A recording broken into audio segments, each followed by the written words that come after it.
નમસ્કાર ટીવી9 સમાચાર સાથે હું છું જિજ્ઞાસા। રાજકોટથી અત્યારે ખૂબ જ મહત્વપૂર્ણ સમાચાર મળી રહ્યા છે। ગોંડલના રાજકારણને લઈને ખૂબ મોટા સમાચાર સામે આવ્યા। રાજુ સોલંકી અને જયરાજસિંહ જાડેજા વચ્ચે સમાધાન થયું હોવાની જાણકારી મળી રહી છે। ખૂબ મોટા સમાચાર ગોંડલથી આજના દિવસના છે। રાજુ સોલંકીના પુત્ર અને ગણેશ જાડેજા વચ્ચે થયેલી બબાલ બાદ વિવાદ સર્જાયો હતો। મારામારીના કેસમાં ગણેશ જાડેજા જેલમાં પણ ગયા હતા અને આજે ગોંડલમાં ધારાસભ્યના બંગલા પર સમાધાન થયું હોવાની જાણકારી મળી રહી છે। આપને જણાવી દઈએ કે દલિત સમાજના આગેવાનો પણ હાજર રહ્યા હતા તેવી પણ અત્યારે જાણકારી મળી રહી છે। તો ખૂબ મોટા સમાચાર અત્યારે ગોંડલના રાજકારણમાંથી સામે આવી રહ્યા છે। એ તસવીરો પણ જુઓ કે જ્યાં સમાધાન થયા બાદ હાથ મિલાવતા જોવા મળી રહ્યા છે।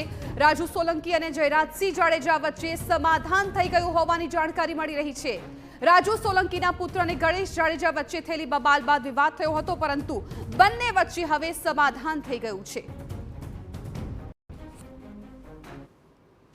ત્યારે બન્યું ત્યારે સામાન્ય ઉગ્ર બોલાચાલીનો મામલો હતો।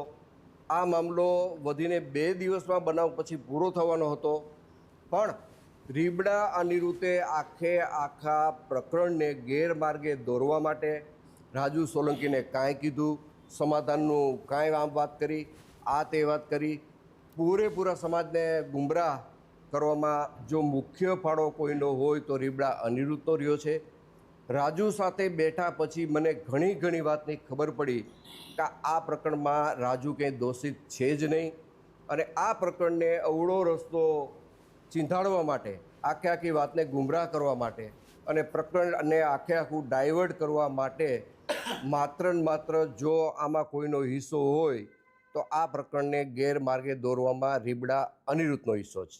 કોઈ મોટા પૈસાનો સોદો કરીને સમાધાન કર્યું છે તો હું સ્પષ્ટતા કરું છું કે આ સમાધાન બાબતે રાજુ સોલંકીએ એક પણ રૂપિયો મારી પાસેથી લીધેલો નથી, એની હું નિષ્ઠાથી ચોખવટ કરું છું। રાજુ સોલંકીએ જરૂર મારી પાસે એક વાત રજૂ કરી છે, પણ એમાં રાજુ સોલંકીનો કોઈ સ્વાર્થ નથી। રાજુ સોલંકીએ મારી પાસે એ વાતનો પ્રસ્તાવ મૂક્યો હતો કે હું અમારા સમાજની ગરીબ દીકરીના સમૂહ લગ્ન કરવા જઈ રહ્યો છું, સમાજ પાસેથી મારે ફાળો લેવાની ઈચ્છા નથી, તમે મને આ સમૂહ લગ્નમાં ભોજન સમારંભના ખર્ચમાં તમારે મને મદદ કરવાની છે અને આ ભોજન સમારંભ તમારે મને કરાવી દેવાનો છે, અને એમાં મેં રાજુને હા પાડેલી છે। બાકી રાજુએ કોઈ રોકડા પૈસાની વાત, કોઈ સમાધાન પેટે સોદાની વાત રાજુ સોલંકીએ મને ક્યારેય કરેલી નથી। રાજુ સોલંકી એક પણ પૈસાનો મારે વહીવટ થયેલો નથી। હું બધાને વિનંતી કરું છું કે આ પ્રકરણને અવળે રસ્તે દોરવા માટે, ગુમરાહ કરવા માટે જે વાતો સમાજની વચ્ચે મૂકવામાં આવે છે એમાં મૂળ મુદ્દો પૈસા છે। પૈસાની આ સમાધાનની અંદર કોઈ વાત નથી આવી। બાપુને સમાજના જે આગેવાન છે અમારા જૂનાગઢ જિલ્લાના અને જે રાજકોટ જિલ્લાના 2-3 આગેવાન છે ને ગેરમાર્ગે આખા સમાજને દોર્યો, અને ગીતાબાનું રાજીનામું માંગવાનું, અને ગીતાબા રાજીનામું આપ્યા પછી અનુસિંહ જાડેજાના દીકરાને ચૂંટણી લડાવવાની આવી રીતના ગેરમાર્ગે સમાજને દોર્યો અને મને પણ દોર્યો। એટલે હું એની વાતમાં આવી છું કે આપણા સમાજના આમાં દલિત સમાજને કાંઈ લેવા દેવા નહોતું, પણ દલિત સમાજને ક્યાંક ને ક્યાંક દલિત સમાજના 2-3 રાજકોટ જિલ્લાના આગેવાન, 2-3 જૂનાગઢ જિલ્લાના આગેવાન આખા સમાજને ગેરમાર્ગે દોર્યો। મારો સમાજ નિર્દોષ છે, મારા સમાજનામાં ક્યાંય દોષ નથી, સમાજે મને મદદ કરી છે, એ બદલ સમાજનો હું આભારી છું।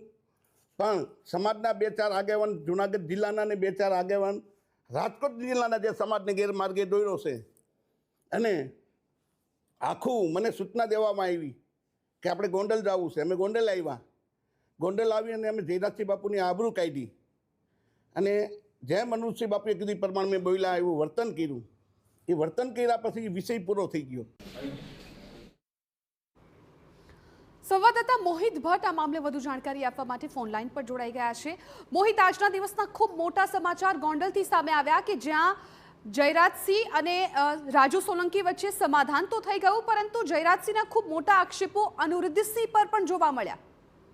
સ્પષ્ટપણે છેલ્લા ઘણા સમયથી જે રાજકોટ અને રીબડા વચ્ચે જે યુદ્ધ છે તે ચાલી રહ્યું છે ને ક્યાંક ને ક્યાંક જે જયરાજસિંહ છે તે અગાઉ પણ એવો આક્ષેપ છે તે કરી રહ્યા હતા કે રાજુ સોલંકીના પુત્ર અને જે માર મારવાનો આખો મામલો હતો તેને રાજકીય રૂપ છે તે આપવામાં આવી રહ્યું છે. અને આ જે પ્રકારે જયરાજસિંહ દ્વારા આક્ષેપ કરવામાં આવ્યું છે કે અનિરુદ્ધસિંહના કહેવાથી આ પ્રકારનું રાજકીય રૂપ છે તે આપવામાં આવી રહ્યું છે. આજના દિવસે અગાઉ પણ એક વિડીયો છે તે વાયરલ થયો હતો, જેમાં રાજુ સોલંકી છે તેનો ભાઈ છે તે ગણેશ ગોંડલ સાથે એક જગ્યાએ જોવા મળ્યા હતા અને આ વિડીયો સામે આવ્યો હતો. અને આજે હવે જે જયરાજસિંહના બંગલા ગોંડલ ખાતે જ જે રાજુ સોલંકી અને જે જયરાજસિંહ જાડેજા છે તે બંને વચ્ચે સમાધાન છે તે થયું છે. આગામી દિવસોમાં બંને કોઈ પણ પ્રકારનું વૈમનસ્ય ઊભું ન થાય તે દિશામાં અને જે દલિત સમાજના વિકાસના કામો યોગ્ય રીતે થાય તે રીતે તેઓ આગળ વધશે તેવો પણ દાવો છે તે કરવામાં આવ્યો છે. રાજુ સોલંકી દ્વારા પણ જે આક્ષેપો છે તે કરવામાં આવ્યા છે કે આખી ઘટનાને જે ગોંડલ અને રીબડા વચ્ચેના યુદ્ધને કારણે એક અલગ દિશામાં છે તે લઈ જવામાં આવી હતી, પરંતુ હવે જે સત્યનું જે સામે આવ્યું છે ને બંને જે રાજુ સોલંકી અને જયરાજસિંહ છે તે બંને સમાધાન કરી દીધું છે. મોટી સંખ્યામાં અનુસૂચિત જાતિના લોકો છે તેઓ પણ આજે જે જયરાજસિંહ જાડેજા છે તેના ઘરે છે તે જોવા મળ્યા હતા. ને જે રાજકીય રીતે પણ જે સ્થાનિક રાજકારણ છે તેમાં છેલ્લા ઘણા સમયથી જે પ્રકારે જે રાજુ સોલંકી દ્વારા વિરોધ કરવામાં આવી રહ્યો હતો તેને લઈને હવે આ એક મોટું સુખદ સમાધાન છે તે થયું હોય તેવું સ્પષ્ટપણે લાગી રહ્યું છે. મોહિત, અહીંયા સવાલ એ પણ થઈ રહ્યો છે કે જયરાજસિંહે જે રીતે સ્પષ્ટતા કરી કે રાજુ સોલંકીએ કોઈ પણ પૈસાની માંગણી નથી કરી, સમાધાન એમનેમ જ કરવામાં આવ્યું છે. સાથે સાથે અનિરુદ્ધસિંહ વિરુદ્ધ જે આક્ષેપો કર્યા છે, અને રાજુ સોલંકીએ પણ હમણાં જે વાત સાંભળી તેમાં પણ કહ્યું હતું કે અમુક લોકો છે એ સમાજને ગેરમાર્ગે દોરી રહ્યા છે. એટલે આ તમામ બાબતોને હવે કઈ રીતે જોવી રહી, કેમ કે હવે રાજુ સોલંકી અને જયરાજસિંહ જાડેજા છે એ બંને એક જ બોલ બોલી રહ્યા છે?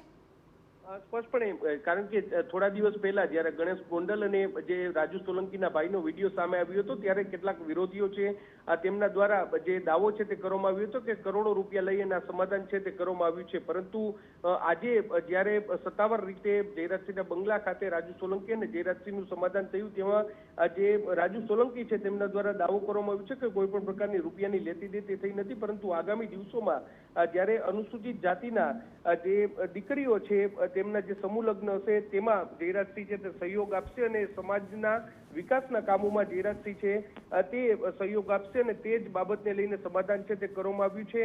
મારામારીની વાત હતી, રાજુ સોલંકીના પુત્રનું અપહરણ કરીને તેને માર મારવાનો મામલો હતો ને તેમાં ગણેશ ગોંડલ છે તે જેલમાં પણ ગયા હતા અને આ જ બાબતને લઈને બંને વચ્ચે મનદુખ થયું હતું, પરંતુ કેટલાક લોકો છે તેમના દ્વારા તેમને રાજકીય રૂપ છે તે આપવામાં આવ્યું અને તેને કારણે આ વિવાદ છે તે વકર્યો હતો. ગોંડલમાં પણ જે પ્રકારે દલિત સમાજની મોટી એક સભાનું આયોજન થયું હતું અને એક પ્રકારે વૈમનસ્ય ઊભું થાય તે પ્રકારની પરિસ્થિતિ છે તે ઊભી થઈ હતી. તેની વચ્ચે હવે જ્યારે બંને આગેવાનો છે તેમના દ્વારા સમાધાન કરી લેવામાં આવ્યું છે તે સ્થાનિક સ્તરે ખૂબ જ મોટી બાબત છે. જોવાનું રહેશે કે આગામી દિવસોમાં તેના રાજકીય રીતે કયા પ્રકારના પ્રત્યાઘાતો સામે આવે છે. જી બિલકુલ મોહિત, આભાર સમગ્ર માહિતી બદલ. તો એક સમય બંને સામસામે આરોપ પ્રત્યારોપ કરતા હતા, પરંતુ હવે અત્યારે ખૂબ મહત્વપૂર્ણ મોટા સમાચાર એ સામે આવ્યા છે કે બંને વચ્ચે સમાધાન થઈ ગયું છે.